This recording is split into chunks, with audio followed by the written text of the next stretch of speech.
Bueno, buenas tardes. Bienvenidos a la sesión de sustentación del trabajo de grado de Iván Fiusa Medeiros, denominado Aprendizaje de L, Construcciones Identitarias, una investigación cualitativa con estudiantes brasileños. Voy a comenzar por presentarles el orden del día para que sepan el orden que vamos a seguir en la sustentación.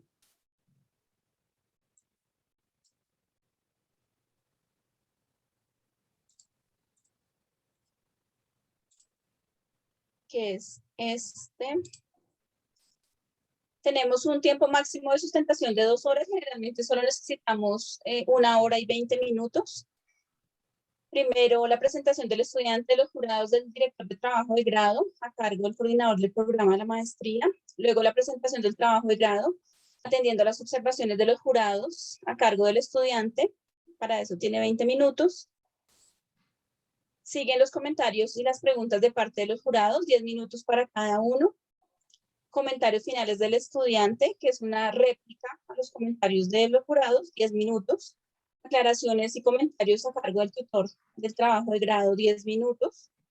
Luego tenemos la sesión de deliberación, donde los jurados tienen voz y voto, y el director del trabajo y yo solo tenemos voz. Luego la información de la nota y las condiciones para obtener el grado, y finalmente el cierre.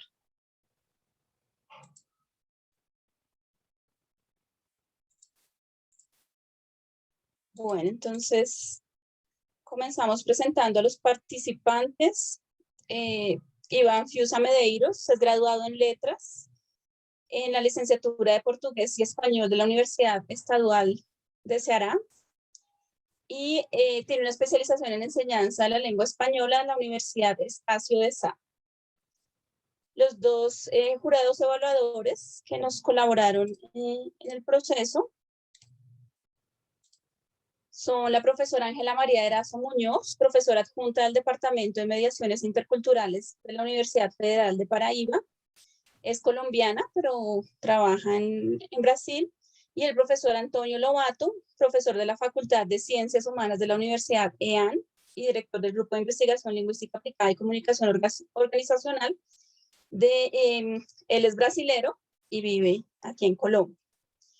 El tutor del trabajo de grado es el profesor Ferney Cruz Arcila, docente e investigador de la maestría en enseñanza de español como lengua extranjera y segunda lengua del Instituto Caro y Cuervo, responsable de la línea de sociolingüísticas. Bueno, entonces vamos a comenzar con la presentación. Iván, tienes 20 minutos. Listo. Voy a compartir pantalla. Sí.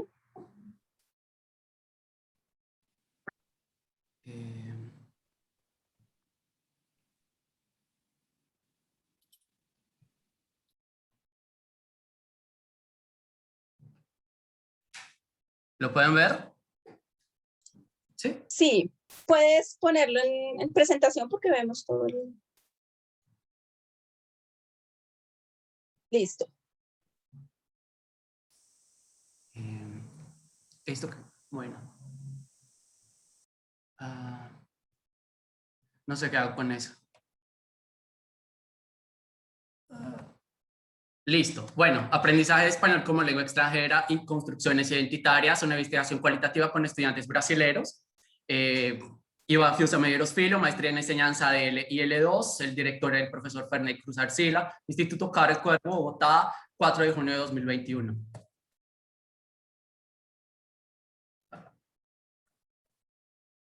Qué pena. La agenda de la presentación, el planteamiento del problema, objetivos, antecedentes, justificación, marco teórico, marco metodológico, el análisis, conclusiones y referencias para las imágenes. Empezamos desde el planteamiento del problema, ¿no? Identificamos 3 problemáticas relacionadas con el español en el contexto brasilero, y la primera de ellas sería el movimiento intermitente de la enseñanza del español en Brasil. Institucionalmente, la lengua española ha presentado una actividad pendular, puesto que básicamente en apenas 2 momentos el español habría disfrutado de un considerable prestigio en términos de políticas públicas, ¿no?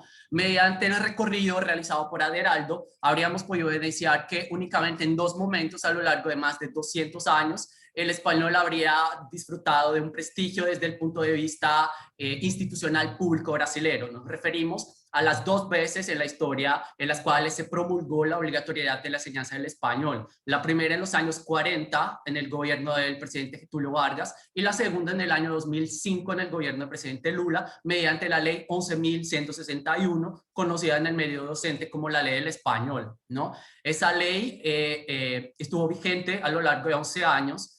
Cuando finalmente fue revocada en el año 2016 sin nunca haber sido completamente implementada, aunque reconocemos aportes en lo referente a la promulgación de la ley, como por ejemplo el aumento de cupos de trabajo, de la demanda por el estudio del español, la creación de escuelas bilingües en las zonas fronterizas, sobre todo en Argentina. Sin embargo, pues afirmamos que a lo largo de más de 200 años, únicamente en estos 2 momentos el español habría disfrutado de un real prestigio desde el punto de vista institucional público brasilero. Una situación diferente de la que ocurre con la lengua inglesa, ¿no? La segunda problemática sería la referente al poder y al estatus del inglés frente al español. La lengua inglesa es la única lengua extranjera obligatoria en todos los niveles educacionales de la enseñanza básica, primaria y secundaria brasileras, ¿no? La situación del inglés en el contexto brasileño tiene mucho que ver con cuestiones de poder y estatus, ¿no? Y según autores como Celada Rodríguez y Sosa, los brasileños buscan usualmente asociarse más al aprendizaje del inglés, y básicamente para esta población de Estados Unidos sería el centro de la actividad geopolítica, ¿no? Sería importante tener en cuenta conceptos de centro y periferia presentados por Moreno Fernández para realizar que el panorama sería bastante divergente, ¿no? En relación con la tercera problemática, pues sería cuestiones referentes a la cercanía lingüística. Hay una idea usual en el contexto brasileño de que el español sería una lengua fácil, bastante abordada por diferentes autores como Farias Fernández, Guettenauer, Ferreira y Leite, por citar algunos, ¿no? Según Moreno Fernández, no sería incomún encontrar a brasileños que creen ser plenamente capaces de comunicarse con hispanos por simplemente saber algunas pocas unidades léxicas y algunos rasgos fonéticos, ¿no? Ese sería todo lo referente a la problemática. De modo que, considerando las problemáticas presentadas por nosotros, estos son los objetivos de nuestro estudio: analizar la influencia del aprendizaje del español como lengua extranjera en la construcción identitaria de estudiantes brasileños, y los objetivos específicos: examinar cómo el aprendizaje de la lengua española podría afectar a brasileños estudiantes de él, especialmente en cuanto al modo de entenderse, de actuar y pensar. Indagar sobre las interpretaciones y posicionamientos de un grupo de estudiantes brasileños ante la lengua española y culturas hispanas, y contribuir a entender la complejidad de construcción identitaria imbuida en el aprendizaje de él desde la perspectiva de un grupo de estudiantes brasileños. En relación con los antecedentes, hicimos un incansable ejercicio de revisión de antecedentes subdividido en 7 partes. Empezamos por debatir construcciones identitarias de aprendientes extranjeros, aprendientes y docentes extranjeros en diferentes ámbitos alrededor del mundo, y luego debatimos las construcciones identitarias de aprendientes y docentes brasileños en 3 estudios que se relacionan íntimamente con el nuestro desde el punto de vista metodológico, ¿no? Estudios desarrollados de manera empírica y sistemática, con un carácter experimental bastante claro. Pero no nos habría parecido suficiente, así que seguimos las discusiones desde diferentes ejes, ¿no? A partir de la relación de los brasileños con variedades lingüísticas del español, creencias y actitudes, motivaciones laborales y académicas en relación con el español en Brasil, y el rol que tendría la lengua española en aquel territorio. Respecto a qué conclusiones habríamos llegado tras ese incansable ejercicio de revisión teórica, de revisión de investigaciones, pues las identidades son construcciones muy influenciadas por el entorno, y el impacto de la cultura de la lengua meta puede ocasionar el desarrollo de una identidad L2, como lo ocurrido en los estudios de Sutherland con los estudiantes estadounidenses, o como por ejemplo lo ocurrido en el estudio de Pavlenko, a partir de la internalización de un sentido de privacidad inexistente en la comunidad rusa en estudiantes rusos de inglés como segunda lengua. Además, hay una consonancia entre las investigaciones y el presente estudio acerca de la relevancia de la exploración de las construcciones identitarias en el aprendizaje de lengua extranjera. Y los últimos 2 puntos tienen que ver con la población brasilera. Hay una idea del español estrechamente ligada a lo instrumental y disonante en comparación con estudios no hechos con brasileros. Y factores contextuales y extrínsecos a la lengua habrían determinado los procesos de aprendizaje de español de estudiantes brasileños. Sobre todo la idea de que el español sería una lengua coadyuvante en el contexto brasilero en comparación con el inglés. La justificación, bueno, nuestra propuesta se justifica desde 4 diferentes ámbitos, ¿no? Desde lo social, al fomentar la disminución de barreras culturales entre Brasil y la comunidad hispana, desde lo didáctico y pedagógico, como por ejemplo por profundizar en la relación de estudiantes brasileños, de estudiantes con los contenidos culturales, o respecto al impacto que puede tener lo identitario en el desarrollo lingüístico de los estudiantes, desde lo personal, por debatir sobre visiones de mundo, formas de actuación y pensamientos, y desde lo académico por estar en consonancia con 2 líneas de investigación de la maestría, entre otros aspectos. En relación con el marco teórico, pues tratamos de debatir desde lo más general a lo más específico, de modo que la lectura se pudiera desarrollar como una espiral. Empezamos desde la cultura, el aprendizaje de él, la interculturalidad. Luego pasamos a la relación entre lengua, cultura y pensamiento, lengua e identidad, lengua y enseñanza, y por fin en las cuestiones relacionadas con la identidad, ¿no? Y sobre todo la identidad L2, ¿no? Esa asimilación de nuevos saberes, perspectivas y formas de actuación provenientes del contacto cultural mediante el aprendizaje de lenguas extranjeras.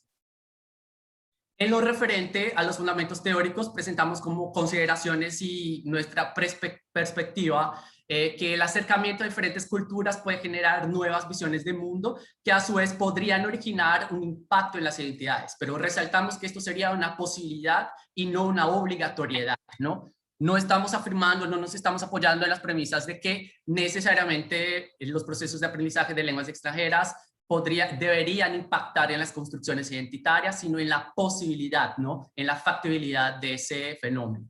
Lo que tratamos de sustentar fue que la construcción identitaria en lenguas extranjeras y segundas lenguas es una temática factible, ampliamente investigada y debatida, ¿no? Y nuestra postura teórica buscó el enriquecimiento del debate al no atarse específicamente a una visión teórica, con la intención de ofrecer un debate rico, ¿no? Teorizado desde diferentes ámbitos.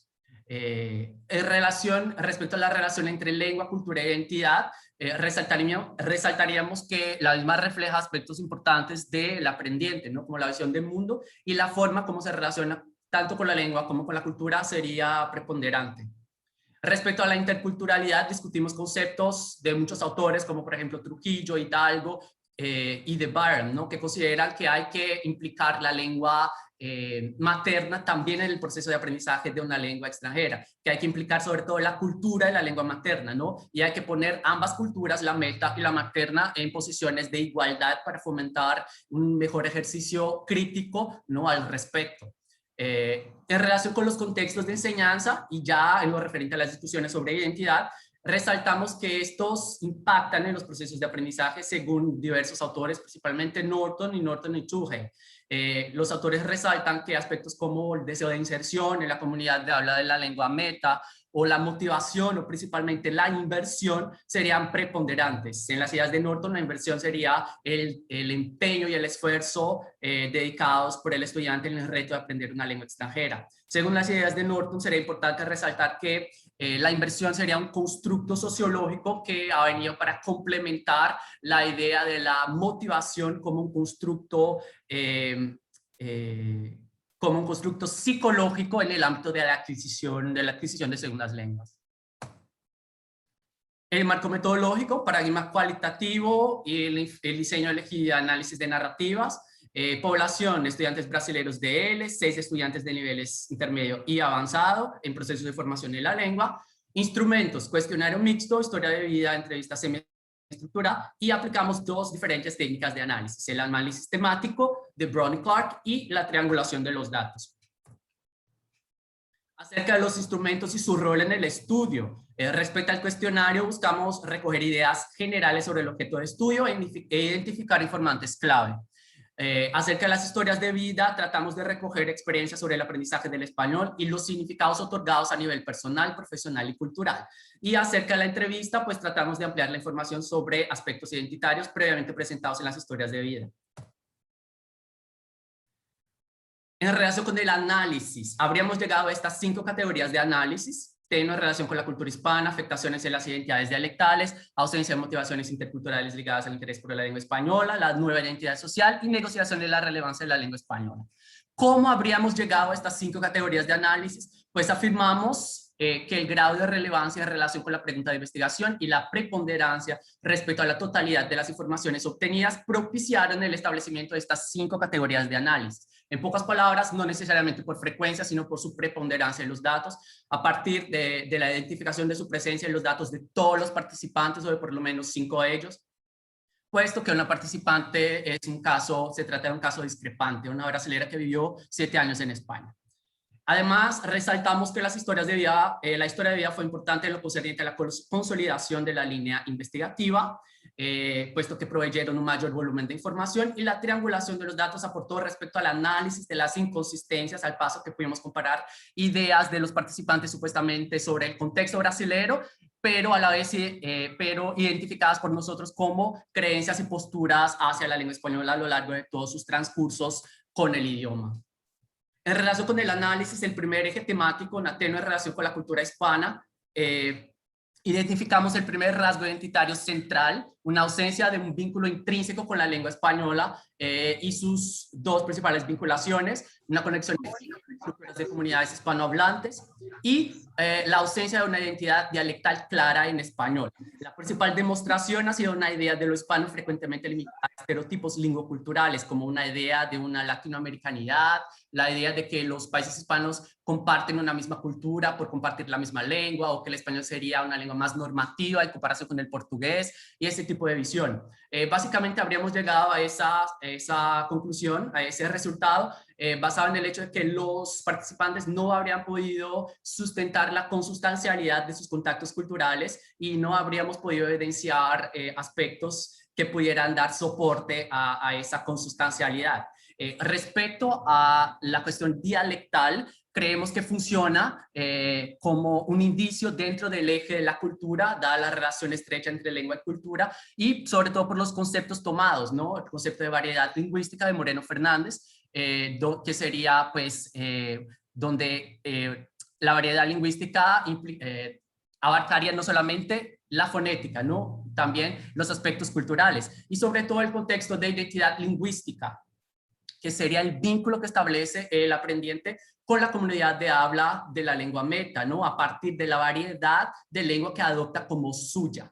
De modo que la identidad nos habría parecido un aspecto importante de la identidad lingüística, ¿no? Y que sería importante imaginar algún tipo de conexión con una variedad de español por lo menos.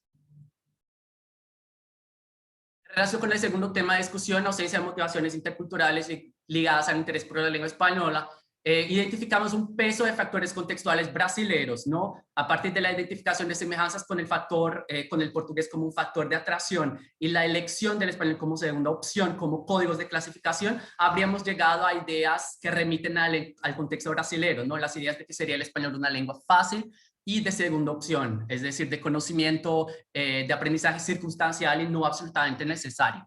Así llegamos a 2 interpretaciones, la relación entre similitud y facilidad establecida por los participantes y el sentido de la lengua española como una lengua oportuna.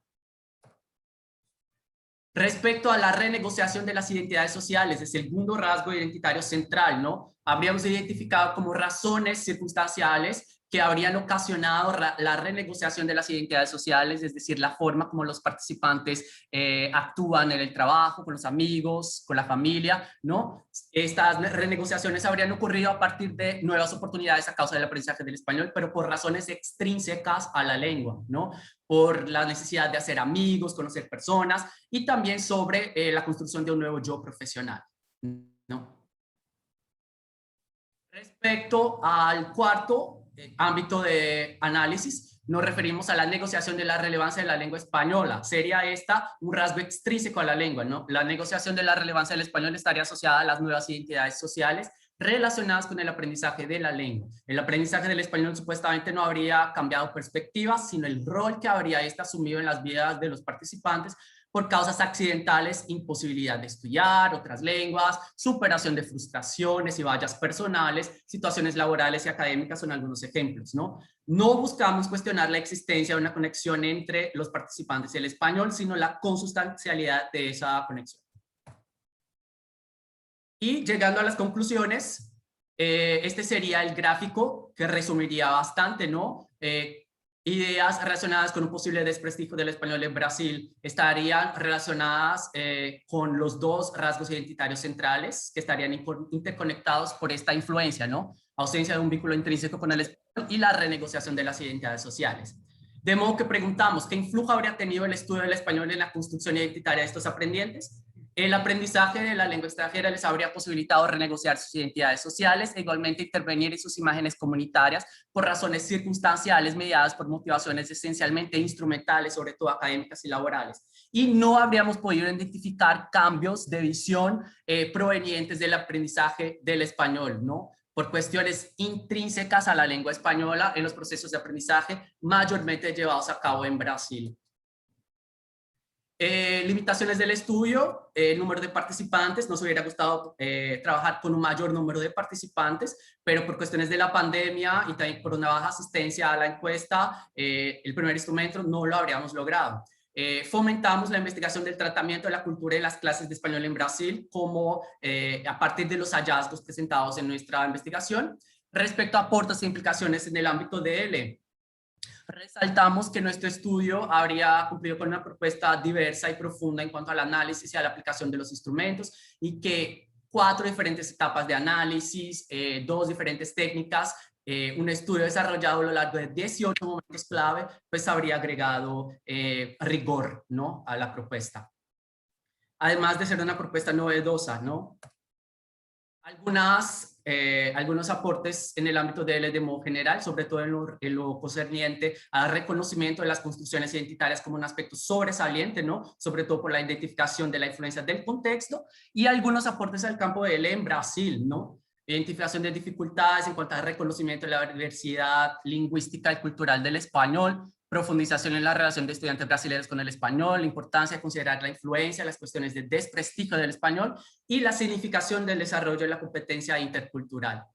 Para finalizar, nos gustaría compartir un par de ideas. Hace décadas en Brasil se habría explotado una visión algo negacionista, según nuestra opinión, en donde el español habría sido fundamentalmente víctima de políticas públicas y la ley del español habría sido considerada la causante tanto del cielo como del infierno. Pero creemos que se haría necesario un cambio de perspectiva, ¿no? En donde pudiéramos implicar las cuestiones de desprestigio con tal de atacar la enfermedad en la causa y no únicamente en los síntomas. Para finalizar, nos gustaría agregar que sería importante resaltar a los aprendientes brasileños que el español no es una lengua únicamente instrumental, sino una lengua regida por una gran diversidad de patrones lingüísticos y culturales y saberes esenciales, absolutamente consustanciales y necesarios para una efectiva interacción con el mundo hispano. Con eso terminamos la sustentación. Muchísimas gracias a todos. Ha sido un gusto estar con ustedes esta tarde o esta noche, porque en Brasil ya es noche. Gracias. Gracias, Iván. Bueno, entonces vamos a escuchar a los jurados. Vamos a comenzar con Ángela.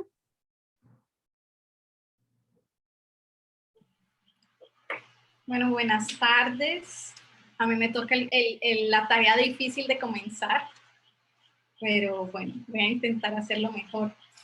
Bueno, iniciando esta jornada, Iván, yo quería primero agradecer, ¿no?, la invitación de la profesora Viviana y también agradecerles a ustedes por estar compartiendo este momento, a ti, Iván, al profesor Ferney, al profesor Antonio. Antes de comenzar los 10 minutos que me quedan, voy a intentarlos aprovechar al máximo. Quería resaltar, ¿no?, inicialmente que tu trabajo es un trabajo muy bien hecho, que está completo, ¿no?, que has conseguido así agarrar toda la estructura metodológica y teórica con tus objetivos. Entonces, lo que voy a decir, lo que voy a comentar, son solo comentarios, ¿no?, que podrían efectivamente, digamos, completar o dar algunas, no sé si luces o otras opciones para unos trabajos futuros, ¿de ¿de acuerdo? Entonces, bueno, para comenzar, me gustaría decir, claro, que te felicito por el dominio de la lengua española. No es fácil construir conocimientos, no es fácil escribir una tesis, ¿no? Por más que hablemos una lengua, no es fácil construir conocimientos en otro idioma. Entonces, creo que así la calidad del trabajo, la lectura fue muy agradable y realmente ahora en la parte oral, ¿no? También podemos ver que tienes un muy buen dominio de la lengua española y felicito porque eso no es fácil. Yo lo he vivido y lo siento, sé que es difícil. Entonces, cuanto a tu trabajo, ¿no? Destaco que se trata de una investigación muy interesante para el campo de la enseñanza de lenguas, ¿no? De la didáctica de las lenguas, y nos permitirá justamente ese diálogo entre Brasil y el mundo hispano, ¿no? Que a veces es un diálogo que nos, como dicen en Brasil, Brasil está de espaldas para América Latina, ¿no? Siempre tiene un objetivo en vista que no se refleja, ¿no? En esas interacciones. Y muchas veces también nosotros, ¿no? Ya sea por, digamos, ignorancia, o no sé, o por otros factores sociopolíticos, económicos, no tenemos esa relación tan próxima, sobre todo Colombia, ¿no? Que a pesar de tener frontera, no tenemos una relación tan profunda. Me parece que tu trabajo tiene una originalidad, ¿no? En el hecho de estudiar la percepción de los estudiantes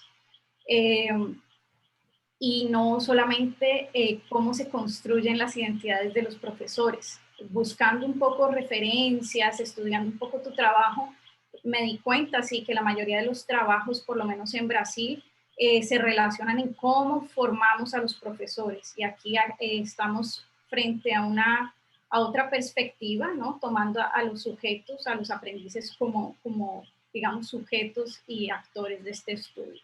Entonces, el marco teórico fue muy bien elaborado, corresponde a la temática. También la propuesta metodológica me gustó mucho en la perspectiva, ¿no? de agarrar adaptar, ¿no? Porque yo creo que la perspectiva cualitativa nos permite eso, adaptar esas herramientas al contexto a lo que queremos llevarlo. Puede ser que tu trabajo, como apuntaste al final, tenga ese límite, que sean 6 personas, pero eso no deja de ser muy, o sea, hiciste un análisis profundo de esas 3 trayectorias y eso es lo importante. A veces podemos hacer un trabajo cualitativo con una persona y sacar, ¿no? Un buen análisis. Creo que lograste tus objetivos. Y ahora sí voy a pasar a la parte un poco más, no diría que difícil, pero ya un poco hacia las críticas, ¿no? Que cuando sea tu momento de responder, me gustaría que la respondieras, o no sé si ahora también, en fin, creo que tienes un tiempo al final. Entonces, mi primera pregunta sería, ¿no? La primera parte tú abordaste así, para mí, quedó un poco, no es que haya sido incómodo, pero ver directamente que hayas dicho, hay un desprestigio del español. Yo quería saber de dónde viene ese desprestigio, ¿no? Entonces ya vi, ¿no? En la primera parte está explicado el contexto. Y mi pregunta sería, por ejemplo, ¿cuáles consideras tú que serían los factores más relevantes en ese proceso de desprestigio, ¿no? Del español en Brasil? Hacemos aquí también esa crítica, pero creo que los países hermanos también pasan por ese proceso. Entonces, no creo que sea un proceso solamente de Brasil. Es poco lo que vemos, por ejemplo, de la enseñanza de portugués en los países hispanos. Obviamente, Uruguay y Argentina han hecho un proceso recíproco, por ejemplo, en la implementación de esas leyes del español y del portugués. Y y ha habido todo un diálogo político muy importante, pero los otros países no, desde Bolivia, Perú, Chile, en fin. Entonces me gustaría que así me comentaras un poco y si habías pensado, por ejemplo, yo vi que una de las leyes, ¿no? Corresponde al Colegio Pedro II, que es un colegio público, ¿no? De Río de Janeiro, es un colegio que tiene una tradición grande, es un colegio que, digamos, fue creado pensando en cómo se educaba el rey, ¿no? Y la lengua principal de ese colegio es el francés, no es el español. Entonces, claro, la ley, ¿no? Se instaura una cátedra para el español, pero yo quería ver con relación a las otras lenguas, no solamente el inglés, cómo ha sido esa relación del portugués en Brasil. Esa sería mi primera pregunta. La segunda, pues claro, la ley del español, pero creo que esa ya la resolviste en tu presentación. Y voy a pasar hacia la parte de la didáctica, del análisis al final, ¿de acuerdo? Porque la parte teórica, todo el instrumento metodológico me parece que está bien. Así, no tendría nada para apuntar. Bueno, el otro punto, ¿no? A pensar sería en la lectura a partir de los trabajos en didáctica de lenguas próximas, ¿no? Que es algo que yo veo que de repente podría haber sido o puede ser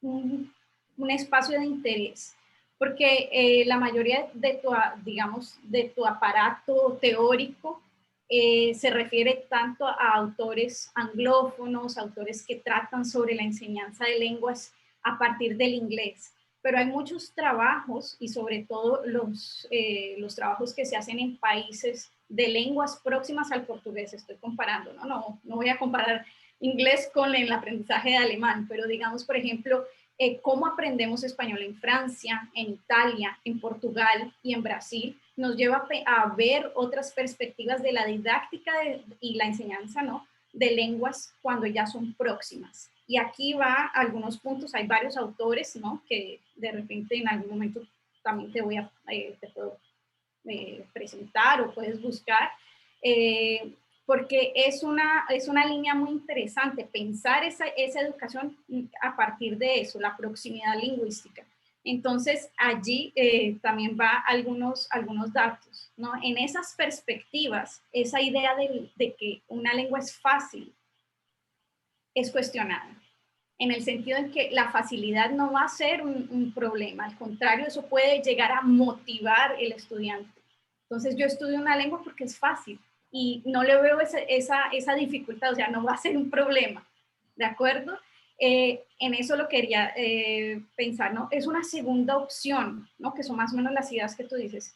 Claro, evidentemente en nuestro mundo las lenguas son una adquisición que requieren dinero. Y si nuestro Estado nos ofrece aprender inglés gratis, ¿no? Porque la primera opción, muchas veces las personas no tienen cómo invertir en otro. Entonces sí puede ser que llegue a ser una segunda opción por circunstancias que no son propias al individuo. Entonces creo que eso también hay que llevarlo en cuenta. Segundo, la parte instrumental. Yo lo veo desde otra perspectiva. Bueno, si alguien quiere aprender una lengua instrumental, solamente para hacer un resumen, que era más o menos lo que vi lo que estaba en los datos, o simplemente, yo qué sé, para leer un texto en la universidad, también es legítimo, ¿no? No es un desprestigio hacia la lengua, es simplemente legítimo. ¿Para qué voy a aprender yo italiano si lo que necesito es leer un resumen y entender lo que dice? Entonces, y la cuestión del portuñol. Bueno, después me gustaría también que comentaras esas ideas, ¿no? Esa idea de no hacer esfuerzo, ¿no? También entramos en una pedagogía así, hay que sufrir para lograrlo. Esa idea, ¿no? De trabajar las lenguas próximas, la gramática contrastiva, nos permite, de cierto modo, romper esas ideas y pasar a una actitud positiva. Y por último, ya creo que se me acabó el tiempo, por último, quería decir que hay también la perspectiva plurilingüe, nos va a permitir en un futuro, ¿no? Como te digo, no es con respecto a este trabajo, pero creo que pueden ser apuntes interesantes para profundizar. En un futuro pensar en las trayectorias del repertorio lingüístico, porque el repertorio lingüístico trabaja también las identidades. Y aquí nosotros estamos viendo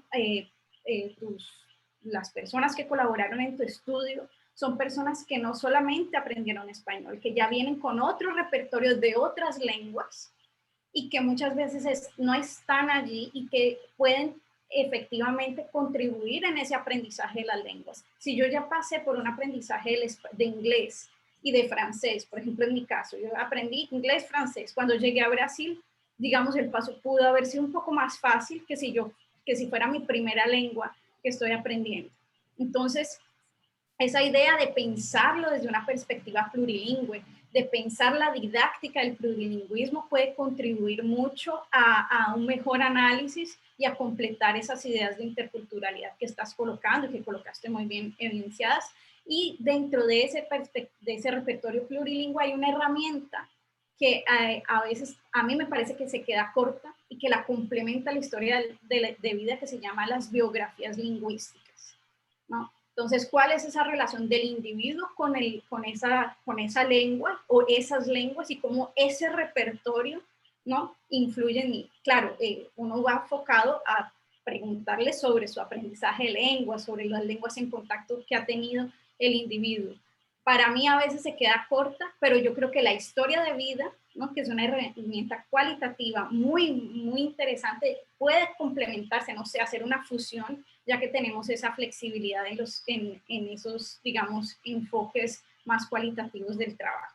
Aparte de eso, te voy a decir que te felicito, trabajar en pandemia no es fácil, ¿no? Entonces, cuando yo vi que enviaste un cuestionario, que respondieron 8 personas, que luego fueron 6, me imagino así también el desespero, ¿no? Porque no estamos con las mismas herramientas que todo el mundo utiliza. Entonces, fue muy bien aplicado así, todas las herramientas que utilizaste, el análisis también, ¿no?, que es un análisis temático. Yo llamo análisis de contenido, pero es un análisis temático. Esa triangulación fue muy buena y creo que voy a parar aquí.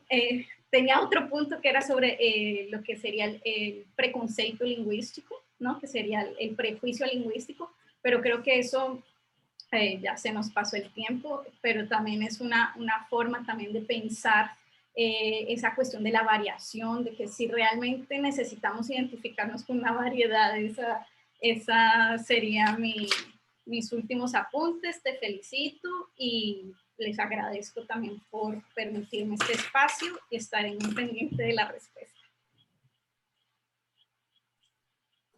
Gracias, Ángela. Ahora vamos a escuchar al profesor Antonio Lobato. Muy bien, muchas gracias. ¿Me escuchan bien? Sí.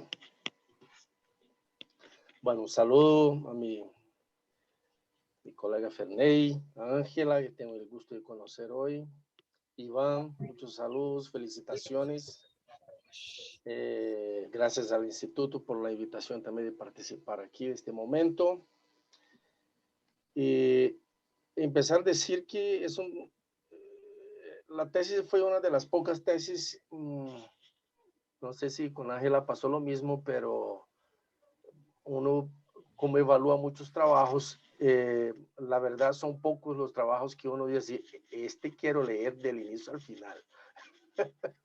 Y este trabajo sí me estimuló desde el inicio, desde su introducción. Sí, yo quiero saber para dónde va eso. Y no solo por la curiosidad y el coraje que se presenta al inicio, como lo planteé en mi texto de evaluación, sino por el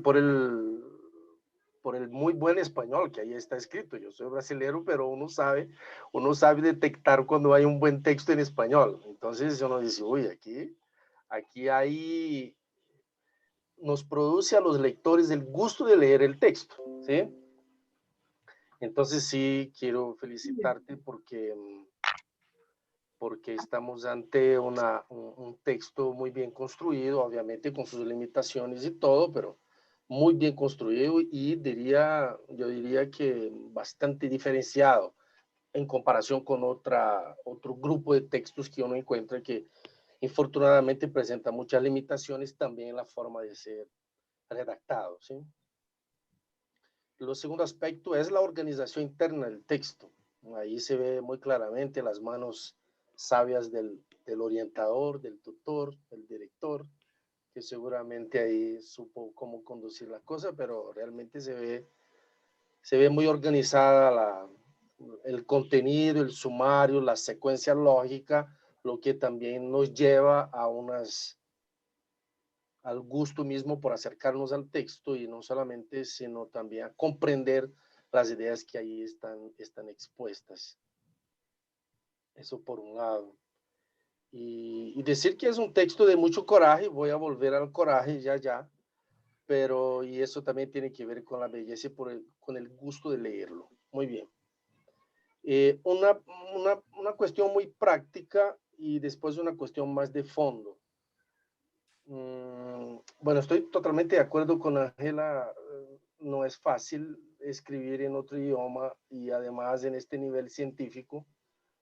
Y ojalá te animes a hacer un doctorado. Eso quisiera estimularte y invitarte a seguir trabajando esta línea de la relación entre los dos idiomas, si te parezca, porque creo que tienes ahí un potencial muy grande, pero vas a sentir eso cada vez más, de manera más exigente, la cuestión de esta dificultad. No es fácil y realmente te saliste muy bien de en esta tarea. La pregunta puntual, así más, digamos que práctica, y me gustaría que volvieras a aclarar, es cómo se salen de las 6 etapas y se llegan a las 5 categorías.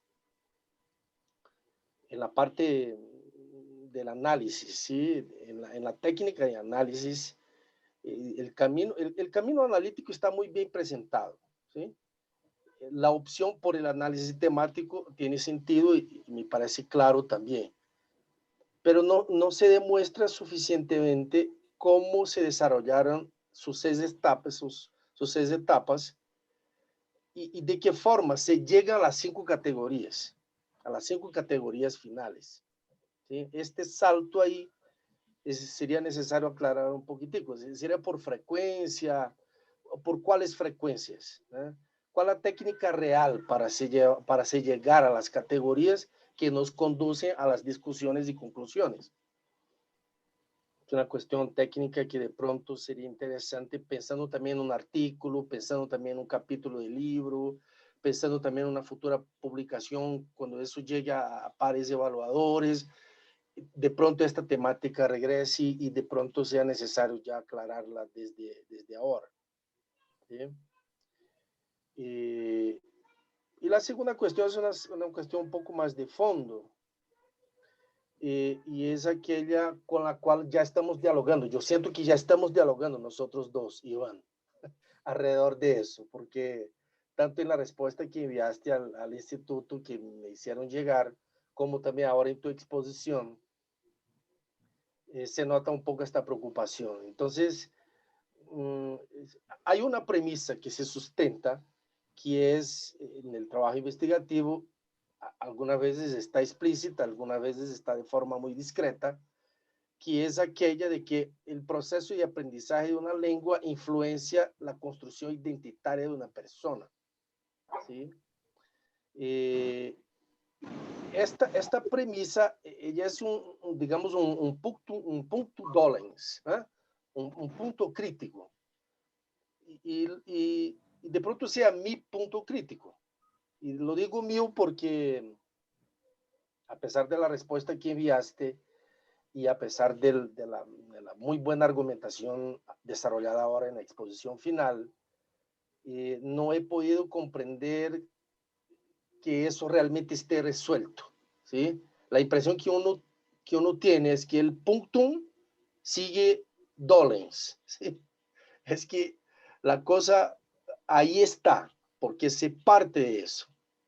Incluso tu objetivo es analizar la influencia. Entonces, hay una influencia como un supuesto y sobre ella sobre ella voy a concentrar mi foco de atención.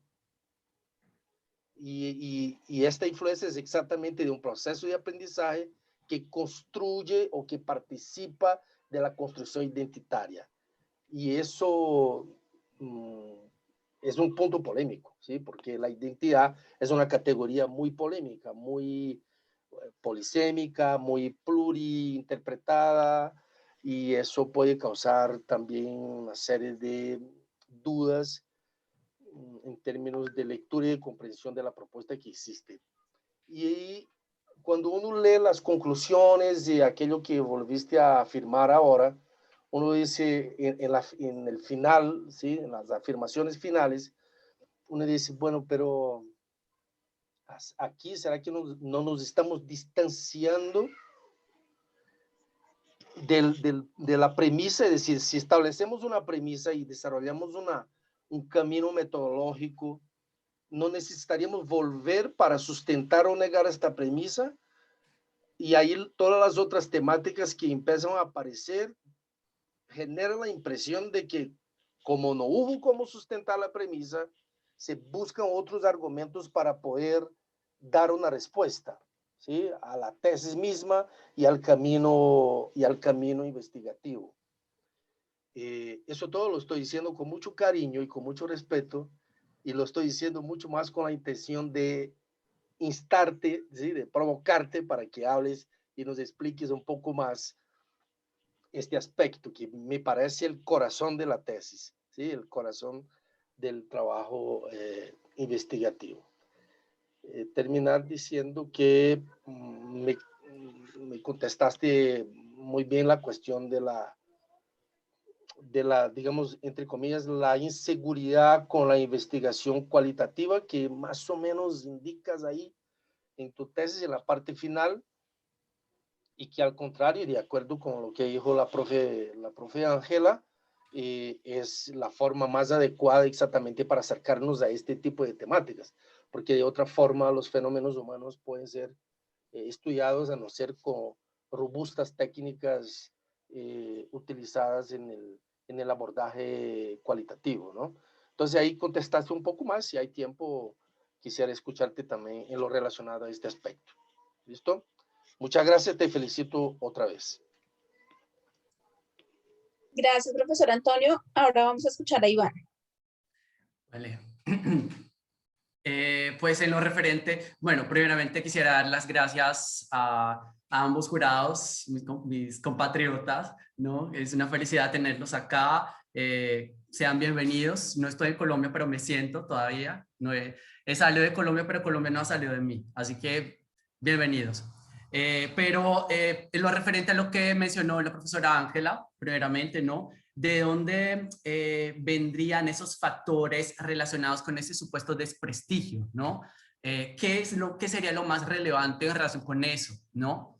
Desde mi opinión, pues a partir de lo que creo que usted lo recomendó, ¿no? Que presentara, que hiciera un recorrido por la trayectoria del español, y esto ha sido un gran aporte para este estudio, porque la verdad es que pude como desmenuzar, es la palabra que utilizamos en Colombia, ¿no? Como que cacharrear es otra palabra colombiana, ¿no? Como me fui metiendo por los caminitos y encontrando qué era lo que había sucedido, ¿no? La historia del Colegio Pedro II, la conozco súper bien, yo soy profesor de colegio militar, también es un colegio semejante, ¿no? Una escuela pública con el mismo estatus. Y bueno, lo que me habría llamado la atención habría sido el hecho de que desde 1808, con la creación de las cátedras de francés e inglés, el español nunca habría llegado a asumir un puesto de protagonismo desde el punto de vista institucional nacional, ¿no? Brasilero, ¿no? Y solamente en estos dos momentos se promulgó la obligatoriedad de la enseñanza, y eso es bastante fuerte, y que ha quedado muy claro que esos movimientos pendulares no muy extensos han sido varios a lo largo de estos más de 200 años, desde Brasil imperial hasta los tiempos actuales, y estos dos movimientos más extensos, en relación con el primero no tengo datos, pero en relación con el segundo está muy claro que estaría en relación con la creación del Mercosur, ¿no? El bloque comercial titulado Mercosur, con el cono sur del continente. A partir de la creación del Mercosur se hace un ejercicio de encuentro hacia la lengua española, ¿no? Se pone nuevamente como electiva, y luego electiva con un carácter preferencial, y luego como obligatoria.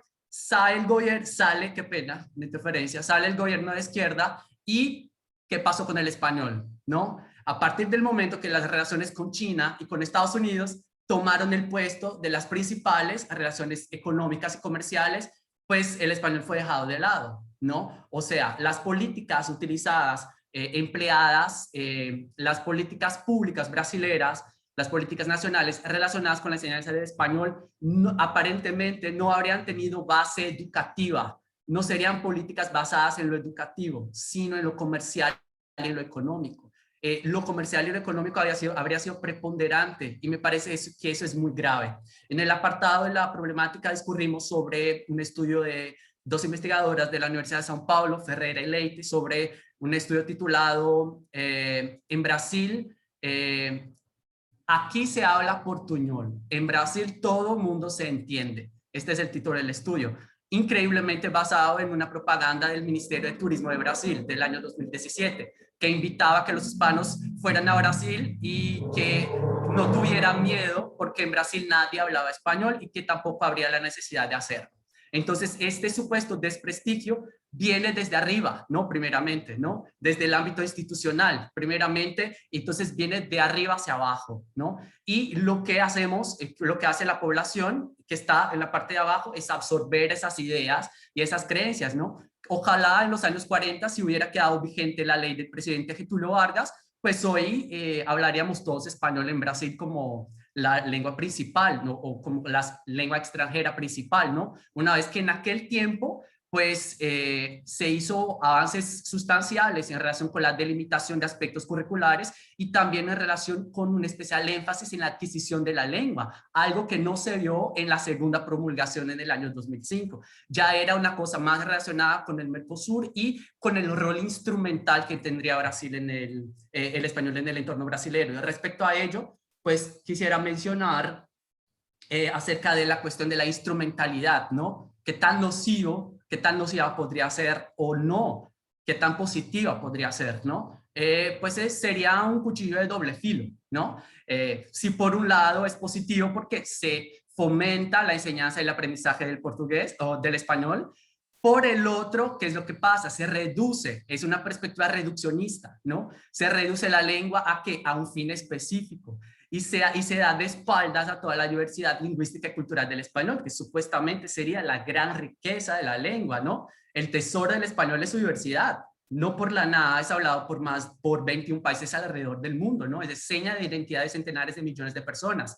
Y creería yo que reducir esta tan relevante seña de identidad a una lengua que sirve para un fin específico, para aprobar en exámenes, porque sabemos que lo instrumental está soportado por el ENEM, ¿no? El Examen Nacional de la Enseñanza Media, ¿no? Y entonces el objetivo, ¿cuál sería? Aprobar en la selectividad, en el proceso de selectividad para ingresar en las universidades públicas brasileñas que tienen mucho prestigio, a diferencia de las escuelas, ¿no? Es complejo, ¿no? Las problemáticas en Brasil relacionadas no solamente con el español, sino con la educación son bastante complejas, ¿no?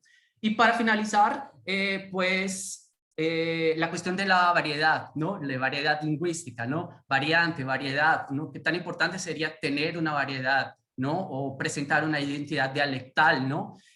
No esperamos en ningún momento que los estudiantes vinieran con una variedad dialectal previamente establecida, desde un rigor lingüístico muy claro, no, en ningún momento. Esperamos solamente alguna seña de identificación, algún rasgo, una huella de identificación con apenas por lo menos una variedad. Y eso no ha sucedido. Lo que había sucedido es que los estudiantes habrían dicho que no eran capaces de identificar algunos, y otros habrían dicho que se identificaba con variedades colombianas o con colombianas, mexicanas y argentinas a la vez. Entonces tuvimos que investigar por qué esa mezcla, ¿no? ¿De dónde viene? Entonces llegamos a que los estudiantes no tendrían una idea muy clara de lo que no habrían tenido tutoría en relación con eso, ¿no? No habrían tenido clases en relación con eso y no sabían exactamente sobre qué se referían, ¿no? Desde el concepto de la identidad lingüística sería el vínculo del estudiante con la lengua meta, un concepto de Martínez Matos y Mora.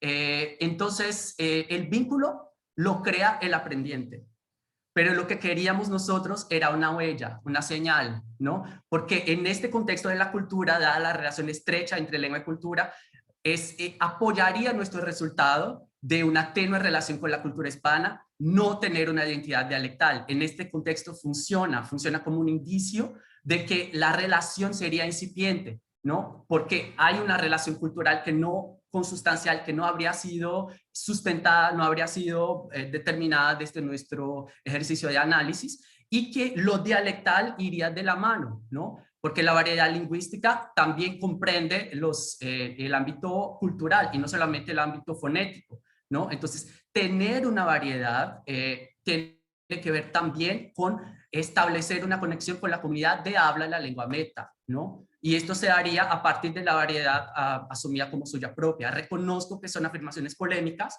pero más una vez, repito, no queríamos de ninguna forma exigir o esperar que presentaran identidades dialectales claramente establecidas, sino alguna vinculación con alguna población específica, porque al paso que habríamos podido evidenciar como debilidades en el ámbito cultural, este indicio es como mencionamos en el estudio, ¿no? El hambre junto a las ganas de comer, ¿no? Una cosa que ha encajado perfectamente en otra, ¿no? Entonces funciona como soporte, como un argumento soporte, pero aislado, de una manera aislada, general, central, se resultaría aún más cuestionable, yo diría. Pero en este caso funciona como un indicio y pues sería natural también que hubiera sido capaz, hubieran podido sustentar algún tipo de conexión lingüística, ¿no? Y no solamente afectiva, ¿no? El afecto es importante, pero es nada más que un estímulo, ¿no?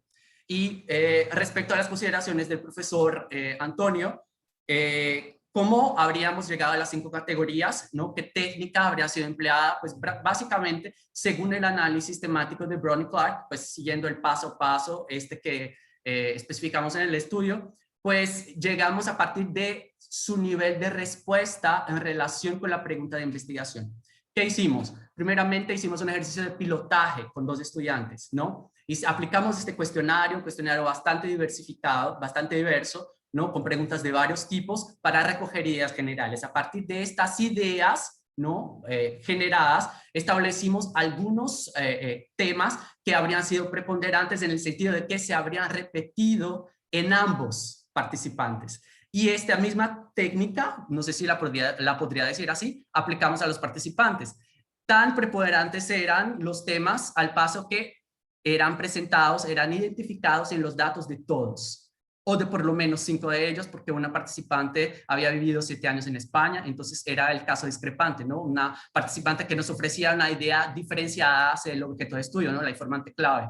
Entonces, a partir de esta circunstancia y también de en qué grado podrían contestar la pregunta de investigación, qué influencia habría tenido, ¿no? Y al paso que el estudiante pues mencionaba la importancia desde lo instrumental o desde la renegociación de las identidades sociales y todo eso, también ha sido un trabajo como familiarizarme, ¿no? Con esos datos, leer nuevamente, ¿no? Tratar de separar, identificar si eran temas o subtemas, ¿no?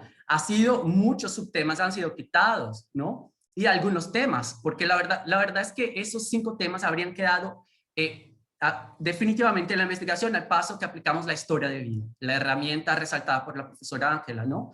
Esa herramienta nos había proveído un gran volumen de información y los temas que habrían sido confirmados, identificados previamente en el cuestionario y posteriormente identificados en la historia de vida, quedaron en el estudio. Y lo que no quedó, pero todavía alguna idea, alguna inconsistencia, dejamos para el final, para la triangulación, cuando finalmente pudimos establecer una comparación. Preguntamos en la segunda parte de la entrevista, ¿no? ¿Qué ideas tiene usted sobre el rol que tendría el español en Brasil? Algunas inconsistencias, como algunas cosas que no habrían quedado claras, como por ejemplo, el español me cambió, pero tras dos etapas de aplicación de instrumentos no habríamos alcanzado a entender en qué lo habría cambiado el español. El estudiante decía, me cambió, pero no dejaba evidente. Y en la entrevista preguntamos, y después, al final, preguntamos sobre cuestiones referentes al español relacionadas con el entorno brasilero. Y en este momento pudimos comparar que las ideas sobre el entorno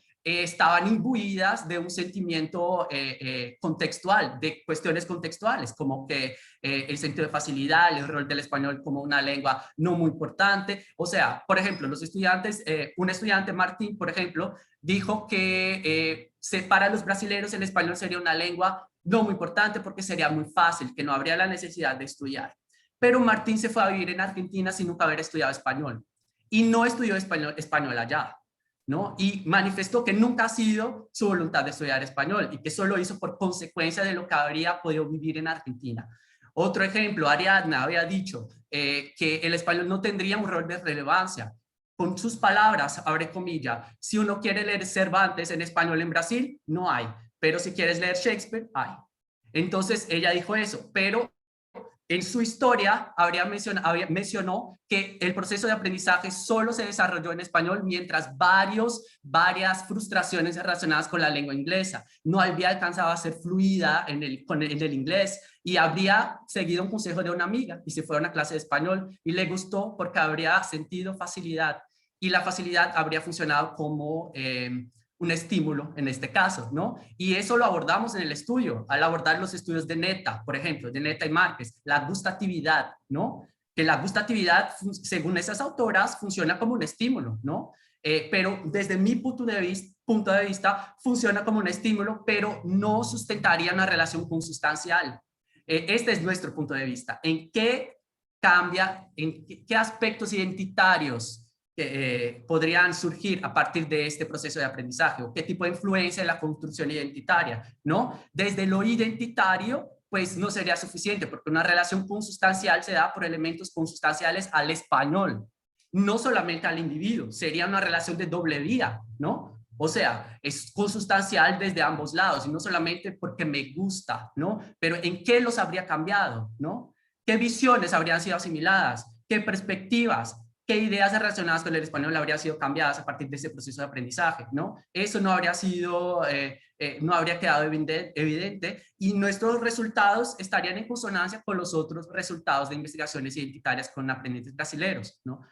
Habría quedado evidente en uno de los estudios, por ejemplo, Santos, en uno de los estudios indicados por uno de ustedes, que no sé en ese momento quién sería, Santos usa el término identidad negativa, que me parece bastante fuerte, ¿no? Pero para indicar que no habría encontrado nada que hubiera soportado una relación consustancial entre los estudiantes y los docentes analizados y el español. Nuestro estudio apuntaría a una dirección parecida y creería yo que sería relevante también y principalmente en el sentido de identificar la raíz, ¿no? De estas conexiones, ¿no? La influencia de lo contextual, hasta qué punto el contexto habría intervenido. No sé si tengo tiempo. Yo hablo mucho, qué pena. Sí, dale. Para finalizar, respecto a la premisa, la pregunta del profesor Antonio,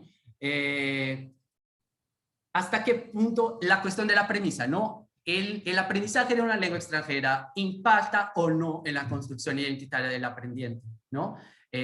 Lo que resaltamos desde el documento, desde el informe, fue que en ningún momento no nos habíamos apoyado en esa premisa o de que obligatoriamente ocurre un cambio identitario, sino en la premisa, nos habríamos apoyado en las circunstancias y en lo que presentan todos los estudios y el soporte teórico, de que es un proceso factible, es un proceso viable, existe, es posible, ¿no? Es posible asimilar nuevas visiones, cambios de percepciones, resignificar prejuicios a partir del aprendizaje de una lengua extranjera. Y para eso está la competencia intercultural, ¿no? La competencia intercultural es una muestra de que sí es posible, ¿no? Y entonces nos apoyamos en esa idea de que es algo factible, posible, y no tenemos una hipótesis, ¿no? No partimos de una hipótesis y tratamos de confirmar la hipótesis. Nuestro estudio no está basado en ese tipo de estudio, ¿no? No tenemos una hipótesis, simplemente es un estudio con un carácter inductivo y exploratorio, ¿no? Sabemos que nos estamos moviendo por un territorio absolutamente movedizo y sabemos que a cualquier momento podemos caer en un hueco profundo y sin nunca poder llegar al fin. Yo en determinado momento en la pandemia el año pasado me vi sumergido en un mar de datos de más de 700 páginas entre instrumentos, datos recolectados, insumos investigativos. Yo soy muy metódico, entonces todo ponía colores para todos los lados y hacía como que, pero reconozco que los aportes de un método, una metodología, una herramienta tecnológica podría haber sido útil y yo tuve formación para ello. También fue una sugerencia de uno de ustedes, ¿no? Establecer una discusión sobre la importancia de las herramientas de software en el análisis de los datos. Yo pues decidí no utilizarlas, pero yo podría haberlas utilizado, me parecen válidas, ¿no? Pero lo que quería decir es que no nos apoyamos en esa premisa y simplemente la idea de que es un proceso factible comprobado por todo el soporte teórico. Yo creería que el soporte teórico es una fortaleza de este estudio, ¿no? Hicimos una revisión incansable de verdad fue un trabajo hercúleo, tanto en lo referente a los antecedentes como en lo referente al marco teórico. Tenemos una infinitud de fuentes que podrían corroborar esa idea de que es un proceso factible, pero no tenemos una hipótesis. Es básicamente lo que tendría que decir. Gracias a todos.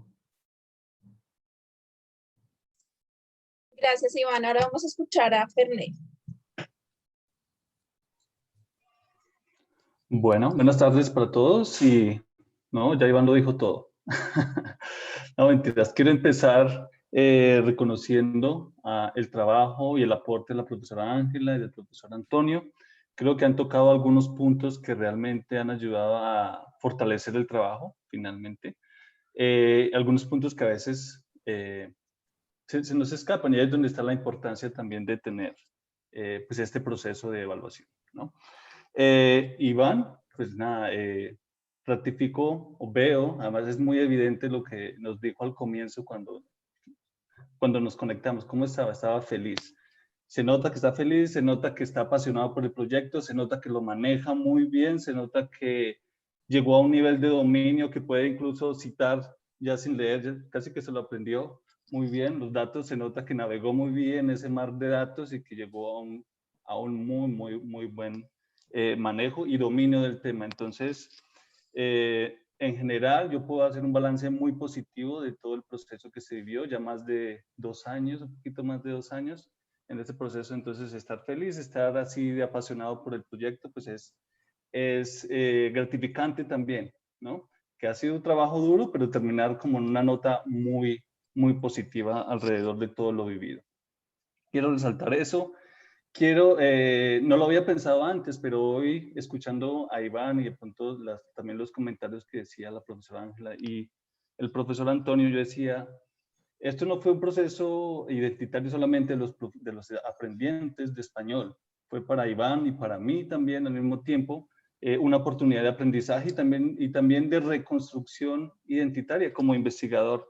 Muchas de las propuestas que hacía Iván, como ustedes se dieron cuenta hoy, parecían arriesgadas, un poco osadas, un poco como que podían ser polémicas. Tuvimos que negociar algunos argumentos, algunas de esas propuestas, incluso la escritura académica que ustedes resaltaron, también fue parte como, así se escribe en portugués. Yo le decía, no, pero así no se escribe en español. Tenemos que estar negociando precisamente. Y tuvimos pues varias discusiones allí que reconciliamos también muy bien.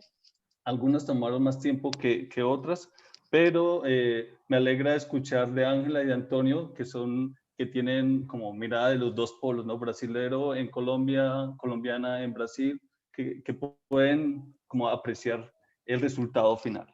Entonces, pues nada, creo que estamos muy privilegiados de haber tenido también pues la perspectiva de ustedes y en general, pues muy positivo el proceso que resalto de Iván. Se nota que terminó pues dominando muy bien el tema, que ese es el propósito, ¿no? Y aparte de eso, pues feliz y con ánimo de seguir el doctorado, como le dice el profesor Antonio. Nada, muchas gracias. Bueno, muy bien. ¿Alguna réplica de parte de Ángela o de Antonio?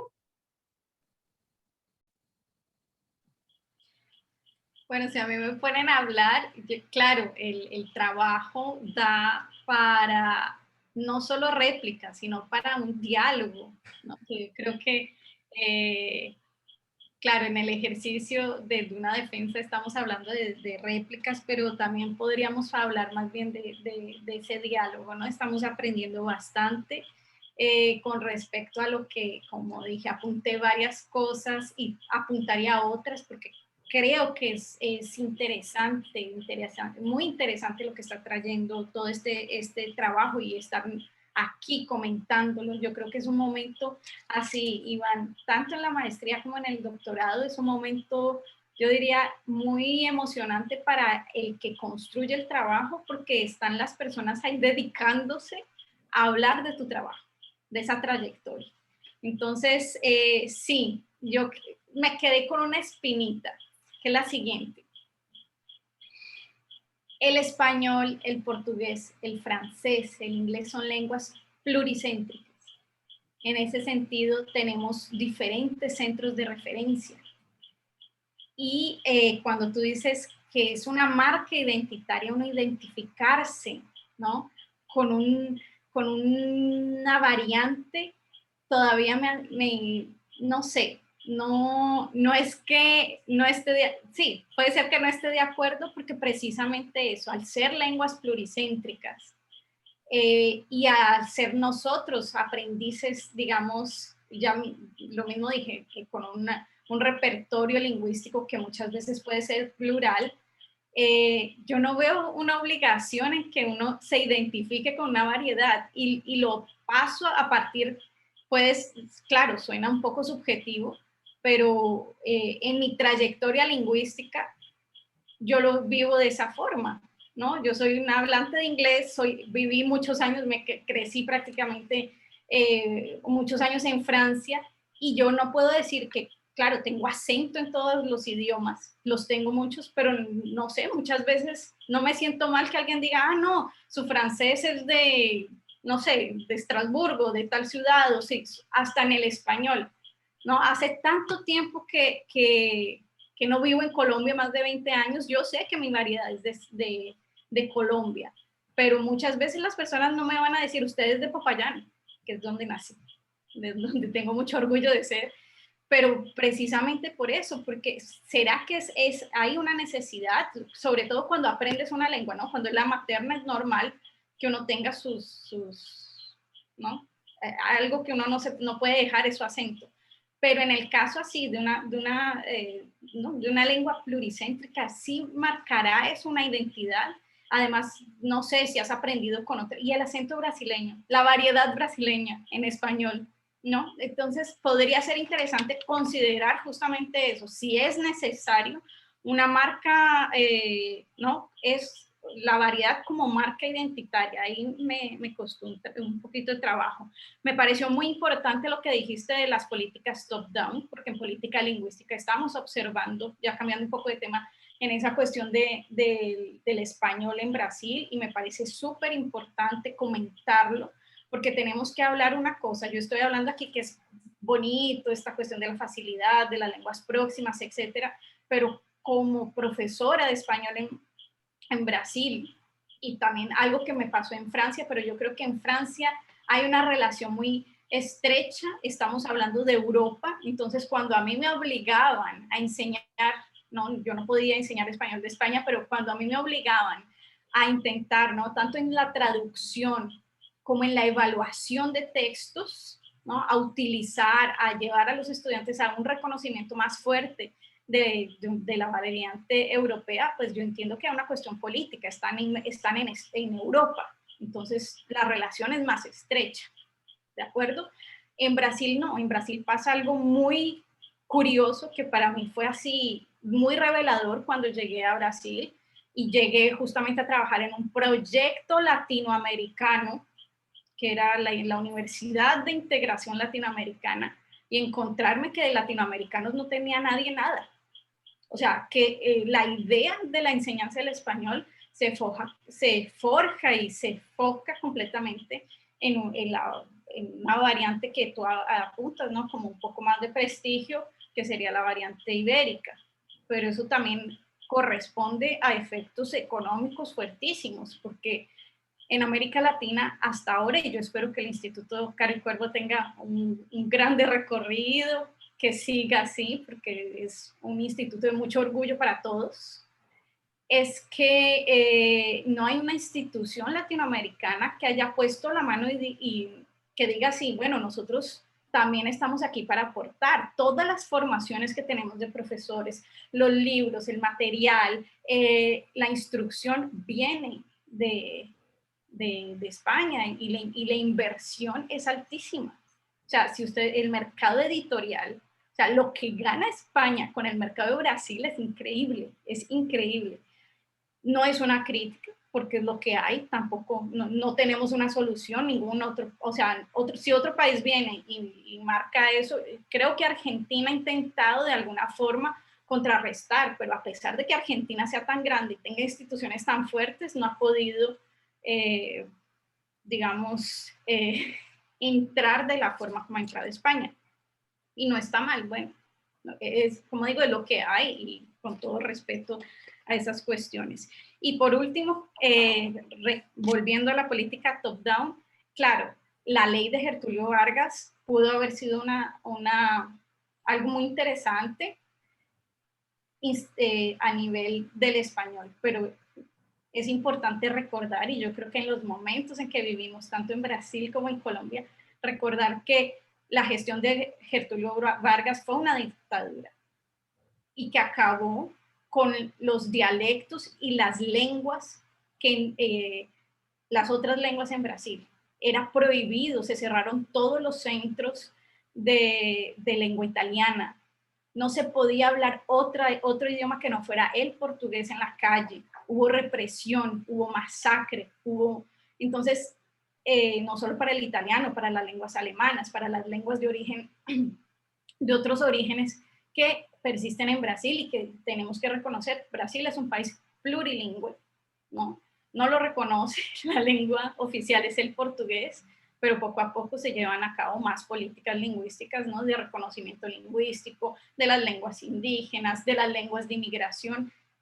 Y por último, Iván, creo que los estudios de PLAC, ¿no? de portugués lengua de acogimiento, de portugués lengua extranjera también pueden contribuir en ese diálogo del español, porque estamos hablando de lenguas próximas, ¿no? Ese binomio.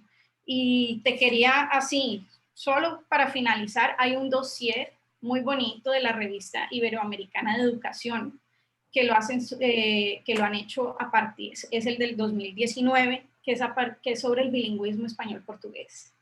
¿no? Y hay unos estudios muy diversos desde el portuñol, ¿no? Que no lo abordamos. Y otro estudio muy interesante es que ahora el Instituto Cervantes y el Instituto Camões hicieron un trabajo conjunto. Entonces, yo creo que allí también podemos pensar, ¿no? Desde nuestra perspectiva y nuestras realidades justamente, y afortunadamente hay trabajos que nos juntan para pensar en ese diálogo, porque estamos muy cerca y no veo por qué darnos la espalda. Sería solamente eso, no me va a quedar hablando aquí más tiempo y les agradezco a todos por el espacio. Gracias, Ángela. Antonio, ¿quieres agregar algo? No, muchas gracias. Solo pediría, Ángela, esta fuente. Hace rato estoy buscando esta fuente. Este texto que relaciona portugués y español fue lanzado hace poco en Lisboa. Yo acompañé por YouTube, acompañé la sesión, la presentación del texto, pero todavía no he conseguido el texto. Si después nos pasas la información, me gustaría mucho tenerlo. Gracias.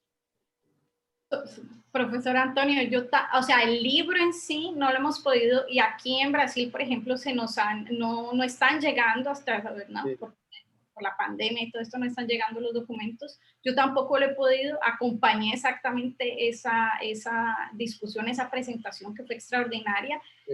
Creo que sería una buena adquisición para nuestras bibliotecas personales e institucionales. Entonces, yo todavía no lo tengo, está allí, yo creo que hay que pedirlo en algún momento, pero desafortunadamente no lo hemos podido.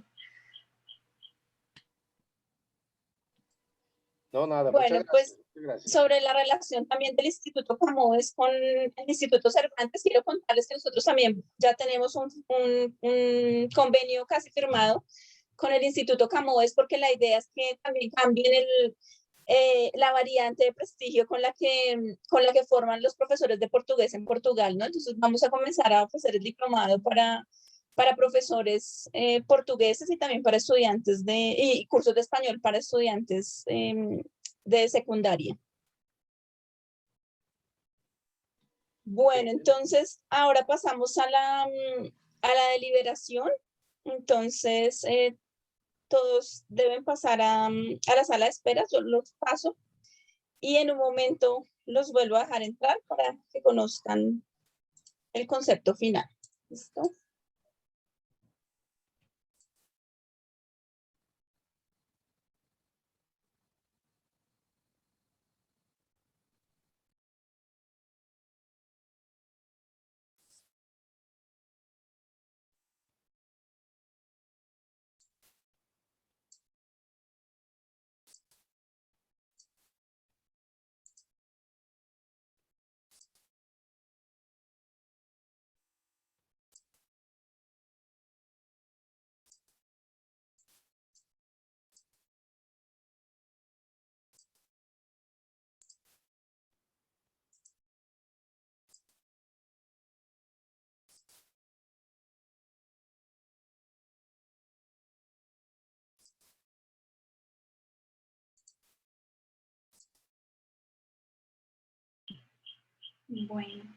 Bueno, entonces ya estamos. Bueno, en esta fase, en realidad, se trata de una conversación entre Ángela y Antonio y una negociación de la nota. ¿Listo? Creo que es importante aclarar al profesor Antonio que la nota es de 1 a 5. Ay, sí, perdón, les voy a mostrar la escala de evaluación Ok. de la sustentación. Gracias por recordármelo, que es esta. Entre 3.5 y 4.4 es un trabajo de grado aprobado. Entre 4.5 y 4.7 es un trabajo de grado meritorio. Y entre 4.8 y 5 es un trabajo de grado laureado. ¿Listo? Gracias por brindarnos la tabla, porque realmente así, ¿no? A veces uno ¿será que es de 1 a 4? Yo me acuerdo cuando vivía en Colombia era de 1 a 4, pero dije, ¿será que cambió? Sí. Bueno, empiezo hablando, profesora Ángela, usted. No, profesor, ya empecé yo otras cosas, me encanta. Lo que a mí no me duele es colocar nota.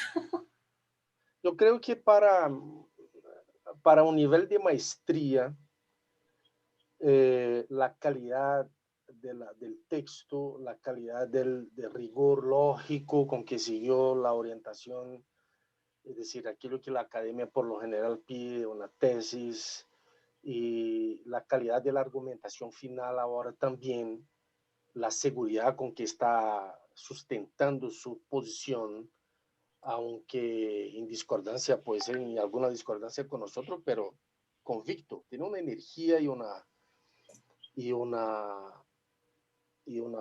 sí, una fuerza argumentativa y de convicción que realmente tiene que ser canalizada para un buenísimo doctorado, porque veo que ahí tenemos un investigador más en el continente que puede aportar mucho al diálogo entre estos dos idiomas.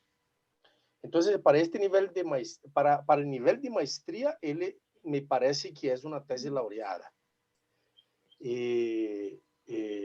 Porque maneja, escribe y sustenta como si fuera una cosa de doctorado, y ¿sí? No daría la nota máxima por una serie de reservas, de pronto un poco indicadas por usted, por mí también, tal, y también como estímulo para que busque la nota máxima en el doctorado. Pero no, realmente ahí tengo unas diferencias en algunas cositas, como ya externalicé, pero yo creo que es una tesis laureada y sin exagero. No creo que estoy exagerando cuando digo eso. Yo estoy de acuerdo con el profesor Antonio, y yo había puesto aquí en mi papel, ¿no? Un 4.8 por dos motivos, ¿no? Una, porque creo que sí tiene todo el sustento, así está bien escrita, la energía, bueno, no voy a repetir, la energía de Iván es fantástica, el dominio del idioma, a mí me ha gustado muchísimo escucharlo, y realmente siento que está muy implicado con su investigación, que se la tomó a pecho, ¿no? Digamos así, y está muy bien fundamentada, de verdad.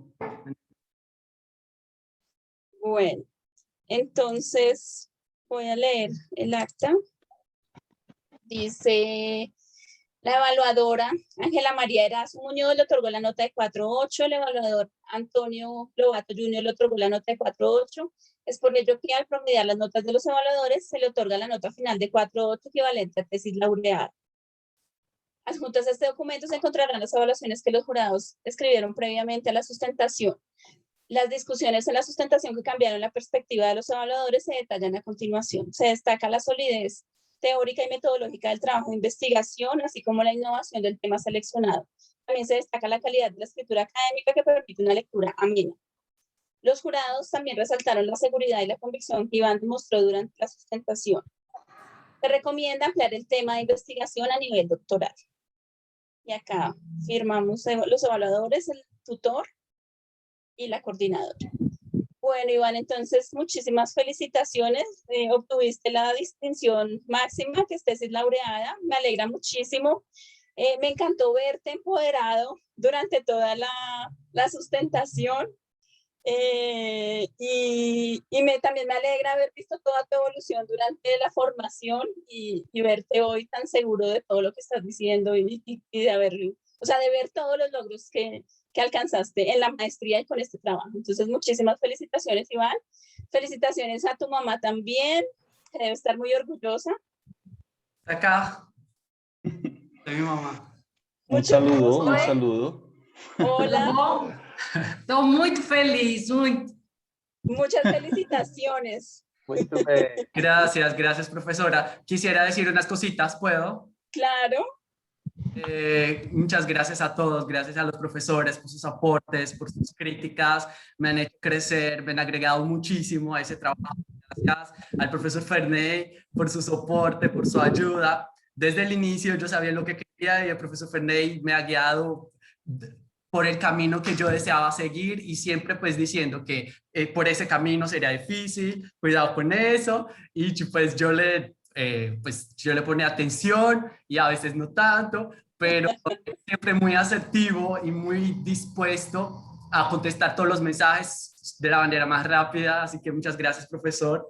Me acuerdo de ese ensayo en la materia de bilingüismo, creería que fue el embrión de esa investigación, ¿no? Este ensayo sobre, todavía sigo creyendo que los bilingües tardíos podemos manifestar las emociones al igual que los nativos. Felicitaciones, Iván, felicitaciones. Gracias. Quisiera darle las gracias a todos los profesores que han estado con nosotros a lo largo de este tiempo, y especialmente a la profe Viviana, porque desde el inicio ha creído en mí, desde el inicio me ha ayudado en lo que pudo, ¿no? Con la misma mano que acaricia, pega como una mamá, ¿no? Tuvimos nuestros problemas, todos nosotros, pero una relación muy honesta, ¿no? Muy verdadera, siempre, ¿no? Y me acuerdo de la sustentación, de la exposición de los verbos ser y estar, ¿no? Consustancialidad y circunstancialidad. En ese día me di cuenta de que yo pertenecía a esa maestría, que yo tenía un lugar, porque lo dudé muchas veces, ¿no? Los profesores resaltaron lo difícil que es ser extranjero en otro país, ¿no? Ser un foráneo y apuntado por todos los lados, ¿no? Quienes se van con sudadera en la clase, ¿no? Eso en Bogotá es una afrenta, ¿no? ¿Quién es esa persona con sudadera? Pero era el extranjero puede todo, ¿no? El extranjero, o sea, ¿quién es ese que se va en chanclas por las calles de Chapinero? El extranjero. Entonces comenté muchas veces que me sentía más colombiano en Brasil que en Colombia, ¿no? En Colombia nunca me he sentido tan brasilero como en Colombia. Pero quisiera pues darle las gracias a todos, a mis amigos que me han apoyado, me han escuchado, han sido momentos muy difíciles, ustedes no se lo imaginan. Yo hasta hoy creo que no superé la repatriación forzada, anticipada. Yo tenía muchos planes, ¿no? Para estos 5 o 6 meses que me quedaban en Colombia y yo no los pude realizar. No había soñado con esto de esta forma. Quisiera estar ahí con ustedes, mirarlos en los ojos. Como pueden ver, soy un profesor con vocación, me encanta hablar, me encanta estar frente a todos. Y por último, quisiera decir que creo que el ejercicio de la investigación es como la vida, ¿no? Es muy duro, ¿no? Hay llanto, hay desesperación, pero también hay satisfacción, ¿no? Hay luz, ¿no? Llegamos a algún lado, ¿no? Hace con que valga la pena la cosa, ¿no? Entonces me siento muy a gusto con esta investigación, quiero seguir adelante con ella. Comparto con ustedes que acabo de recibir un correo de Red avisando que esta propuesta ha sido aceptada para el Centro Internacional de Español como Lengua Extranjera de Colombia. Muy bien. Una comunicación sobre esta investigación. Tengo otras cosas preparadas, ¿no? El Congreso Brasilero de Profesores de Español, todavía espero la respuesta, pero quisiera decir que ha sido muy difícil, pero que así como la vida, la investigación no es justa, es lo que es, ¿no?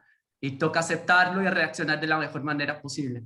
Entonces, gracias a todos, con mucho gusto, los extraño, los profesores, mis compañeros en Colombia, mi Bogotá, mi Colombia. Ojalá pueda estar con ustedes pronto. Soy el primer, sí, soy el primer extranjero graduado en la maestría y tal vez el primer vacunado en la maestría también, quizás. No sé. Posiblemente, muy posiblemente sí. Bueno, la profesora Ángela también está No, vacunada. yo no estoy vacunada. Pues por si te animas, Iván, pronto abriremos doctorado también. Entonces, si vuelves para el doctorado, chévere. Con beca, porfa. Claro. Bueno, es eso. Muchas gracias a todos, de verdad. Gracias. Bueno, pues muchísimas felicitaciones, un abrazo, que estén muy bien y muchas gracias a todos por habernos acompañado en este proceso de elaboración del trabajo. Bueno, chao, que estén muy bien. Hasta luego que a estén todos, bien. felicitaciones Gracias. Iván nuevamente. Gracias. Chao. Gracias, profesor. Felicitaciones. Chao. Gracias.